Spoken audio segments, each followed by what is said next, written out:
பாருங்க, சிங்கம் எடுங்க எடுங்க. அது அந்த பொருளை வந்து எடுக்க தெரியல, அந்த கிராஸ்பிங் வந்து தெரியல. ஸோ எடுக்க வச்சு பார்க்க வைக்கிறோம். டாய்ஸை பார்க்குறாரு, இப்போ ட்ரான்ஸ்ஃபர் பண்ணுறாரு.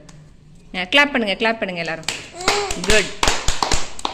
இப்போ தெரிஞ்சதுங்களா? ஒரு பொருளையே வந்து எடுக்கலை, இன்னும் அந்த ஒரு பொருளை பார்க்கலை, இன்னும் வந்து காக்னிஷன் வந்து நல்லா டெவலப்மெண்ட் ஆகலை அப்படிங்கிற குழந்தைங்களுக்கு இப்படி டிஸ்பிளே கொடுத்துட்டு கையை பிடிச்சி இப்படி எடுக்க வைக்கணும். கொடுங்க, கையை எடுக்க வைக்கணும், அதை பார்க்க வைக்கணும். பாருங்கள், அந்த டாய்ஸை பாருங்கள்.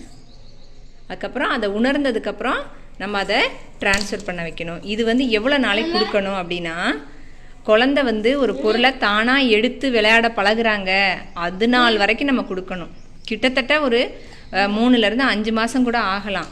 நம்ம என்ன செய்யணும்னா, மனம் தளராமல் அவங்களோட ஐக்யூ டெவலப் ஆகிற வரைக்கும் நம்ம வந்து கொடுத்துக்கிட்டே